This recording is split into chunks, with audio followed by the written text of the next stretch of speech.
Good morning students. तो आज हम पढ़ते हैं बायो सेवर्ट लॉ के बारे में। ये चैप्टर नंबर 7 का है, moving charge and magnetic field का। बायो सेवर्ट में क्या होता है, जैसे मान लीजिए कि कोई एक वायर है एक्स वाई, जिसमें करंट फ्लो का डायरेक्शन है एक्स से वाई की तरफ।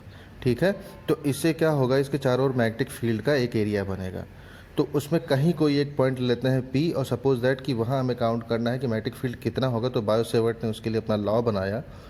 यहाँ हमने क्या किया, वायर का एक एरिया एलिमेंट ले लिया, यानी थोड़ा लेंथ एलिमेंट, करंट एलिमेंट ले लिया है D L. I current flow हो रहा है तो I into D L current element हो जाता है। पी पॉइंट पे सपोज दैट निकालना है, तो पी पॉइंट की इस एलिमेंट से डिस्टेंस कितनी है, मान लिया वेक्टर आर। एंगल कितना बन रहा है, थीटा। तो अब जो यहाँ पे मैग्नेटिक फील्ड निकलेगा, इसकी वजह से वही स्मॉल मैग्नेटिक फील्ड होगा, डी बी होगा। तो वो क्या होगा, प्रोपोर्शनल होगा करंट के, और जो लेंथ का एलिमेंट आया है उसके प्रोपोर्शनल होगा, और जो थीटा आया है उसके साइन एंगल के साथ प्रोपोर्शनल होगा। और इस एलिमेंट से जो आर डिस्टेंस है पॉइंट की, उसके स्क्वायर के एंटी प्रोपोर्शनल होता है। अगर हम इनको कंबाइन कर दें तो ये फार्मूला बनता है। ठीक है, अब एक प्रोपोर्शनल का साइन हटा देते हैं तो कांस्टेंट बढ़ जाता है म्यू नॉट अपॉन 4 पाई। यहाँ जो म्यू नॉट है आपका, ठीक है, वो आपका होता है मैग्नेटिक फील्ड का कांस्टेंट होता है, जिसको परमेबिलिटी ऑफ फ्री स्पेस कहते हैं। तो अभी क्या हुआ कि हमने आर से मल्टीप्लाई आर से डिवाइड कर दिया। ठीक है, तो D L into R sine theta, जैसे ए बी साइन थीटा जो आता है वो ए क्रॉस बी का फार्मूला होता है। तो D L R sine theta हो जाएगा vector D L cross vector R हो जाएगा। ठीक है, ये वेक्टर फॉर्म हमारा आ गया। तो पूरे वायर की वजह से निकालना, वो तो हमने एलिमेंट की वजह से निकाला था, पूरे वायर की वजह से निकालना है तो इंटीग्रेशन कर देते हैं डी बी का। तो जो कांस्टेंट टर्म है, जैसे म्यू नॉट आई अपॉन 4 पाई, ये आपका बाहर हो जाएगा, इंटीग्रेशन इस वाले टर्म का पूरा हो जाएगा। ठीक है, तो ये आपका वेक्टर फॉर्म हो गया बायो सेवर्ट लॉ का। अभी मैंने बताया कि जो म्यू नॉट अपॉन 4 पाई कांस्टेंट आया था, वो परमेबिलिटी हो जाता है फ्री स्पेस का। 4 पाई आपका कांस्टेंट है, इसकी वैल्यू आपकी होती है 10 पावर माइनस 7। क्या वैल्यू होती है, 10 पावर माइनस 7। तो 4 पाई अगर हम राइट साइड पर ट्रांसपोज करें तो 4 पाई इंटू 10 पावर माइनस 7, ये म्यू नॉट की वैल्यू हो गई। ठीक है, और इसका यूनिट न्यूमेरिकल यूनिट होता है न्यूटन पर एम्पियर स्क्वायर। यहाँ से डायमेंशन निकाल सकते हैं, ये न्यूटन का डायमेंशन, ये एम्पियर स्क्वायर का डायमेंशन। तो एम एल टी पावर -2 ए पावर -2 ये डायमेंशन आ जाता है म्यू नॉट का। एक इंपॉर्टेंट चीज़ इसमें है कि रिलेशन निकालने के लिए आता है। इलेक्ट्रोस्टैटिक में हमने एप्सिलॉन नॉट पढ़ा था, यहाँ म्यू नॉट, दोनों में रिलेशन आता है।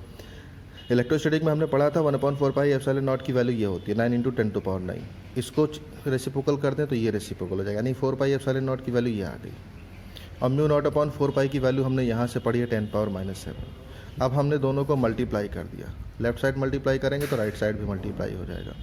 4 pi cancel, mu not into epsilon not आ गया। 9 को लिख सकते हैं 3 का स्क्वायर, और -7 नीचे आएगा तो +7 हो जाएगा, 10 पावर 16 हो जाएगा, 7 और 9 ऐड होकर के। तो 10 पावर 16 को लिख सकते हैं 10 पावर 8 का होल स्क्वायर, यानी ये पूरा हो गया 3 × 10 पावर 8 का होल स्क्वायर। 3 × 10 पावर 8 होता है speed of light in vacuum, यानी mu not into epsilon not is equal to 1/c²। ये फार्मूला आपका आता है, इस पर न्यूमेरिकल भी लगेंगे, ये पूछा भी जाता है। या फिर c is equal to 1/√μ not into epsilon not. Okay, thank you students. अब हम पढ़ते हैं application of Biot Savart law. First application क्या होगा कि स्ट्रेट वायर की वजह से हमें किसी पॉइंट पे मैग्नेटिक फील्ड निकालना होगा। ये हमारे पास स्ट्रेट वायर है सी डी। ठीक है, इस पॉइंट पे मान लीजिए मैग्नेटिक फील्ड निकालना है, तो यहाँ से हम परपेंडिकुलर ड्रॉ कर देते हैं पी क्यू सी डी पर। पी क्यू हमने मान लिया आर डिस्टेंस पे निकालना है। तो अब पूरे वायर की वजह से निकालना है, तो पहले इसका एक एलिमेंट हमने ले लिया, एलिमेंट की वजह से निकालते हैं। ये एलिमेंट हो गया, ठीक है, स्मॉल है तो कहीं से भी डिस्टेंस ले सकते हैं। यहाँ से हमने मान लिया एक्स डिस्टेंस पे ये पी, हमने दूसरे रेंज को मिला दिया, इनके बीच एंगल डी फाई आ गया, और यहाँ से एफ पी पर परपेंडिकुलर ड्रॉ कर दिया, ई जी आ गया। अब है क्या कि ये वायर है आपके पास, करंट फ्लो का डायरेक्शन भी यही है, इतने यहाँ से एंगल बन रहा है थीटा, आप देख रहे हैं यहाँ पर थीटा एंगल पे पॉइंट पी है। तो बायो सेवर्ट लॉ लगाते हैं अगर निकालने के लिए, तो ये फार्मूला आता है हमारे पास, D B is equal to mu not upon 4 pi I D L sine theta upon x²। I current हो गया, डी एल एलिमेंट हो गया, साइन थीटा इस थीटा को लेंगे एंगल, तो साइन थीटा अपॉन x², क्योंकि ये एलिमेंट छोटा है तो डिस्टेंस हम यही ले लें, lower distance, minimum distance x आ गया। ठीक है, अब हम चेंज करते हैं, इस फार्मूले में हम वैल्यू रखेंगे डी एल साइन थीटा निकाल के। कैसे, पहले ये ट्राइंगल देख लेते हैं। इस ट्राइंगल में ये परपेंडिकुलर, ये बेस, ये हाइपोटेन्यूस। साइन थीटा निकालें तो perpendicular upon hypotenuse is equal to sine theta, यानी ई जी की वैल्यू आ जाएगी D L into sine theta. यह हमने निकाल लिया, ई जी की value D L sine theta. अब इसका अपोजिट ये वाला ट्रायंगल ले लेते हैं। इसमें देखते हैं कि डी फाई जो आपका है ये एंगल है, ये परपेंडिकुलर 90 डिग्री, ये बेस, ये हाइपोटेन्यूस। ठीक है, तो perpendicular E G upon X is equal to sine D phi. तो E G equal to X into sine D phi. अब क्योंकि डी फाई स्मॉल एंगल है तो साइन डी फाई को डायरेक्ट डी फाई लिख सकते हैं, तो एक्स इंटू डी फाई, दोनों से ही ई जी की वैल्यू आ गई।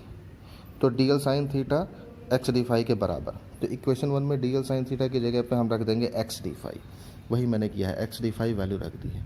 तो इस एक्स से स्क्वायर कैंसिल हो गया है। ठीक है, अब एक्स की वैल्यू निकालेंगे इस ट्राइंगल से। इस ट्राइंगल में देखिए एंगल फाई है, बेस आर है, हाइपोटेनस एक्स है। ठीक है, तो बेस अपॉन हाइपोटेनस लगाते हैं। ठीक है, बेस अपॉन हाइपोटेनस होता है कॉस फाई। ठीक, तो हाइपोटेनस यहाँ से निकाल लेंगे, hypotenuse is equal to R upon cos phi, value रख देते हैं और यही वैल्यू हम यहाँ पर पुट कर दिए हैं। तो ये चेंज हो गया है। फिर हमें क्या निकालना है, पूरे वायर की वजह से मैग्नेटिक फील्ड निकालना है। तो पूरे वायर की वजह से क्या हो जाएगा, डीबी का इंटीग्रेशन करेंगे। जो डीबी हमने निकाला है उसका इंटीग्रेशन कर देंगे। तो लोअर पॉइंट से ये जो हमने परपेंडिकुलर डाला था उसका लोअर एंगल फाई 1 है और यहाँ से अपर एंगल टोटल फाई 2 मान लिया है। तो अब फाई 1 क्योंकि डाउनवर्ड डायरेक्शन में है तो हमने माइनस ले लिया नीचे का एंगल, अपर को हमने क्या लिया, प्लस में ले लिया, इंटीग्रेशन कर देंगे। कांस्टेंट टर्म बाहर हो गया, कॉस फाई डी फाई का हो जाता है साइन फाई, रेंज रख देंगे, क्वेश्चन आ जाएगा।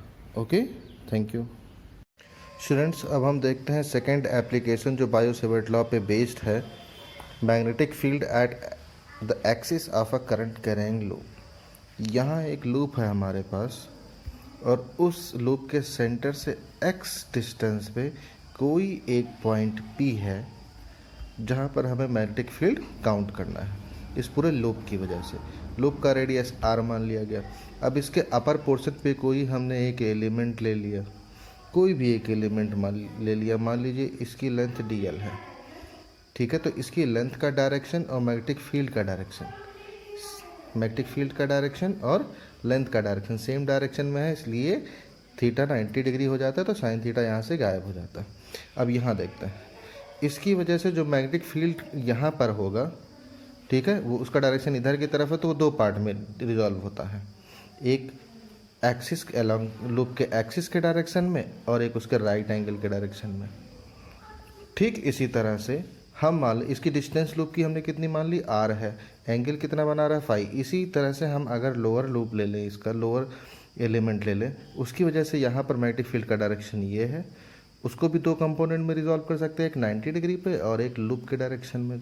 ठीक है, लूप के एक्सिस के डायरेक्शन में। अब यहाँ देखेंगे आप डी बी कॉस फाई और ये D B cos phi opposite है, तो ये एक दूसरे को कैंसिल कर देंगे। यहाँ डी बी साइन फाई और डी बी साइन, इसकी वजह से डी बी साइन फाई, इसकी वजह से डी बी साइन फाई, दोनों सेम है, इस सेम डायरेक्शन में, इसलिए ऐड हो जाते हैं। ठीक है, तो ये कहानी पूरी लिखी यहाँ पे, ऐड हमने यहाँ कर दिया है, तो पूरे का इंटीग्रेशन निकाल देते हैं। ठीक है, यहाँ पहले हमने साइन थीटा की वैल्यू 90 रख करके डी बी काउंट कर लिया था, I D L upon R square. तो अब हम यहाँ वैल्यू रख देते हैं।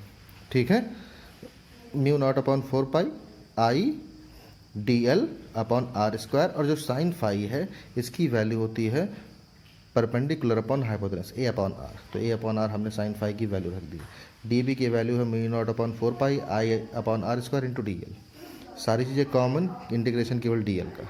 डी एल का इंटीग्रेशन करेंगे तो पूरा लूप आ जाएगा, सरकमफ्रेंस 2 पाई आर, इस रेडियस हमने ए माना है तो 2 पाई ए। ठीक है, और आर की वैल्यू रख देते हैं। आर की वैल्यू यहाँ से काउंट करेंगे, A square X square under root में, यानी पावर 1/2, 3 लगा है तो 3/2 यहाँ से। ये सिंगल लूप के लिए आया। एन लूप की बात करें तो एन बढ़ा देते हैं। ठीक है, अगर हमें सेंटर पे ही निकालना हो कि सेंटर पे कितना मैग्नेटिक फील्ड है, तो एक्स फिर 0 हो जाएगा, तो एक्स को 0 कर देंगे, तो कैलकुलेट करके जहाँ जहाँ एक्स से हटा देंगे तो ये वैल्यू हमारे पास आ जाती है, ये मैग्नेटिक फील्ड हो जाएगा। Okay, thank you.